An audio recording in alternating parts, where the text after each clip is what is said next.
આવેલા અને બાગાયત વિભાગમાંથી કેવિનભાઈ હવે આપણે બાગાયતમાં જે બધી યોજનાઓ ચાલે છે હવે કેટલીક યોજનાઓ તો આપણે માહિતગાર છે નથી, કેટલીક યોજનાઓ એવી છે કે જેનાથી આપણે હજુ સુધી માહિતગાર નથી. તો હવે આ બંનેના સંયુક્ત ઉપક્રમે આપણે વર્કશોપનું આયોજન કરેલું છે અને તમામ ડિટેલ વાઇઝ માહિતી બાગાયત વિભાગની જે પણ યોજનાઓ છે તે ખેડૂતો મેક્સિમમ કેવી રીતે ઉપયોગ કરી શકે એની માહિતી આપણે આપીશું. અને ત્યારબાદ આ દિવ્યેશભાઈ આવેલા છે જે આત્મા પ્રોજેક્ટ એનું શોર્ટ ફોર્મ છે, બરાબર. હવે એના વિશે એ જે આત્મા પ્રોજેક્ટ છે શું શું કાર્ય કરે છે, ખાસ કરીને આપણે કેન્દ્ર સરકાર અને રાજ્ય સરકાર જે પ્રાકૃતિક ખેતી એના ઉપર ખાસ ભાર આપે છે કે ઝેરમુક્ત ખેતી આપણે કેવી રીતે કરી શકીએ અને એમાં માટે જે બધી યોજનાઓ છે એ કઈ કઈ અમલમાં મૂકેલી છે એનો ઉપયોગ કરી આપણે કેવી રીતે એનો સદુપયોગ કરી શકીએ. તો એના વિશે દિવ્યેશભાઈ માહિતી આપશે. તો આ તબક્કે એમનો પણ આપણે સ્વાગત કરીએ છીએ અને અત્યારે અમારા ગામના જે ખેડૂત મિત્રો છે એનો પણ હું આભાર વ્યક્ત કરું છું કે આપ માહિતી જે પણ પ્રાપ્ત થાય એ ગ્રહણ કરો અને ખેતીમાં એનો ઉપયોગ કરો એવી જ પ્રાર્થના કરું છું. અને જય ગામના ખેડૂત મિત્રો, હવે આજે મુખ્ય આપણે બે મુદ્દાઓ પર વાત કરવાની છે. એક છે બાગાયત ખાતાની સહાયલક્ષી યોજનાઓ. હવે એ સહાયલક્ષી યોજનાઓ કઈ કઈ છે, એમાં લાભ લેવા માટે ખેડૂત મિત્રોએ શું કરવાનું હોય છે એના વિશે ચર્ચા કરીશું.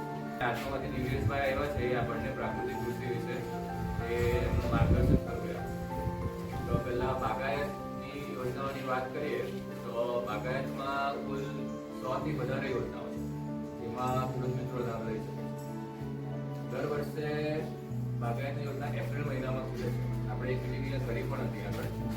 એપ્રિલમાં ખુલે છે, એપ્રિલ મે 2 મહિના માટે ખુલ્લું હોય છે, એટલે એમાં બધા જ ઘટકો ખુલે છે, એટલે ત્યારે આપણે અરજી કરી શકીએ. પણ આ વર્ષે સરકારે અત્યારે પણ પોર્ટલ પાછું ખોલ્યું છે, લગભગ 25 કે 26 ઘટકોમાં પોર્ટલ ખોલ્યું છે. હવે આ વર્ષથી કેવું છે કે આઈ ખેડૂતમાં સહાય લેવા માટે આખી નવી પદ્ધતિ છે. પહેલા તમારે પંચાયત પર આવીને તમારું મોબાઈલ નંબરથી તમારું રજીસ્ટ્રેશન કરવાનું. તમે જ્યારે તમારું રજીસ્ટ્રેશન કરવા માટે આવો આઈ ખેડૂત પોર્ટલ ઉપર, બરાબર, તમારા ગામમાં જે વીસી ખરા, કોમ્પ્યુટર ઓપરેટર ખરા, એ તમને રજીસ્ટ્રેશન કરી આપશે. જ્યારે તમે રજીસ્ટ્રેશન કરવા માટે આવો ત્યારે તમારી જમીનની 7 બાર અને 8 લઈને આવવાનું, સાથે તમારું આધાર કાર્ડ લઈને આવવાનું અને બેંક પાસબુકની વિગત લઈને આવવાનું અને મોબાઈલ નંબર જે તમારો આધાર કાર્ડ જોડે લિંક હોય એ મોબાઈલ, બરાબર. આટલું તમે લઈને આવશો એટલે તમને અહીંયા જે વીસી ખરા એ તમને આઈ ખેડૂત પોર્ટલ ઉપર ફાર્મર રજીસ્ટ્રેશન કરી દે.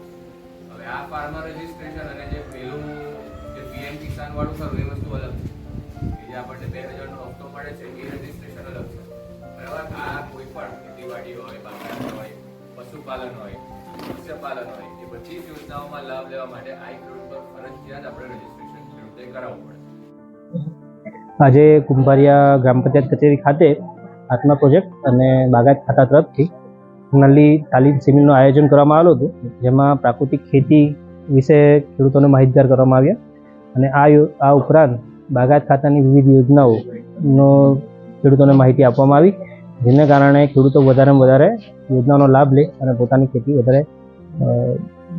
વધારે આવક મેળવી શકે એ વિશે આયોજન કરવામાં આવ્યું.